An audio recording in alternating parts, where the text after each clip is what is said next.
I know that my concern to say, my dear students, as the boss, today I am going to teach you use of dash. Yes, आपने सही सुना। आज की class में dash का class होगा। अक्सर हम भूल जाते हैं, जब सर पढ़ाते हैं कहते हैं डैश दीजिए, कहाँ डैश दिया जाता है, हम वहाँ कंफ्यूज हो जाते हैं। तो डैश के यूज के बारे में देखते हैं। तो इसका नॉर्मल वाइज हम लोग सीख लेंगे, जान लेंगे। तो डैश के यूज क्या होता है? तो डैश के यूज सेंटेंस में हेजिटेशन का बोध कराने के लिए किया जाता है। जी हाँ, हेजिटेशन यानी रुक रुक कर जब किसी बात को बोलना हो, उस स्थिति में, उस सिचुएशन में, उस स्थिति में डैश यूज होता है। जैसे बोलते हैं she said I like you, मतलब हिस्सेशन होकर इस लोग बोलते हैं। तो इसको बोलते हैं she said I like you, वह बोली मैं आपको पसंद करती हूँ। तो हिस्सेशन में इसके यूज हो गया। नेक्स्ट देखते हैं इसके एग्जाम्पल को। He said, वह कहा, उसने कहा I don't know her, उसने कहा मैं उसको नहीं जानता हूँ। इस तरह से जहां हिस्टेशन का बोध हो, उस स्थिति में हम लोग लाइक का, उस स्थिति में हम लोग डैश यूज करते हैं। हम लाइक बोल दिए क्योंकि इस सेंटेंस में लाइक था, तो हम समझे कि लाइक है, लेकिन इसको देख लीजिएगा, ठीक है। नेक्स्ट कह रहा है दो संख्याओं के बीच डैश यूज किया जाता है। जब दो नंबर हो, दो संख्याएं हो, उनके बीच डैश यूज किया जाता है। देखते हैं एग्जाम्पल में 15 से 20, 15 लिख दिए और डैश देकर 20 लिख दिए। इसका अर्थ यहाँ स्पष्ट हो गया, 15 से लेकर 20 तक। इस तरह के अगर संख्याएं आती है उसमें लोग डैश से यूज करते हैं।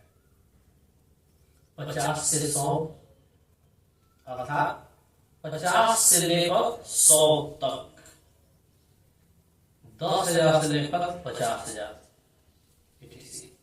यानी 10,000 से लेकर 50,000 तक। इस तरह हम क्या देखें कि जब दो संख्याएं हो तो उनके बीच डैश से यूज करते हैं। और इससे स्पष्ट होता है कि यहां से शुरू होता है और वहां तक ये जाएगा। आगे देखते हैं बहुत सी बातों को जब एक ही शब्द के द्वारा सारांश के रूप में जब हम पकड़ पाते हैं, उस स्थिति में, उस सिचुएशन में डैश का यूज किया जाता है। बहुत सी बातें हो गई, अब हम चाहते हैं एक शब्द में हम खोल दें, उस स्थिति में हम डैश का यूज करेंगे। जैसे बोलते हैं पंक्चुअलिटी, रेगुलरली, सक्सेस, डैश दे दिए। एवरीथिंग डिपेंड्स ऑन हेल्थ, समय की पाबंदी, नियमितता, सफलता, ये सभी चीजें हमारे हेल्थ पर, हमारे स्वास्थ्य पर डिपेंड करती है, निर्भर करती है। तो इस आपको तो समझिए, पंक्चुअलिटी समय की पाबंदी हो गई, रेगुलरली नियमितता हो गया, और सक्सेस सफलता हो गया। ये किस पर डिपेंड कर रहा है? तो एवरीथिंग डिपेंड्स ऑन हेल्थ। जब हमारा हेल्थ अच्छा रहेगा, हम खुद स्वस्थ रहेंगे, तब नहीं इन सबका पालन करेंगे। एक शब्द में हम बोल दिए एवरीथिंग डिपेंड्स ऑन हेल्थ। इस तरह डैश का यूज करके एक बार हम बोल दिए। आगे देखते हैं, किसी कथन के पहले डैश यूज किया जाता है। कोई जैसे सेंटेंस होता है, जैसे कोई पर्सन बोला है तो उसका नाम हम लोग बोल देते हैं और डैश दे देते हैं। और जो सेंटेंस वे बोले हैं उसको हम बोल देते हैं। जैसे एग्जाम्पल में समझ सकते हैं, सुभाष चंद्र बोस सेड।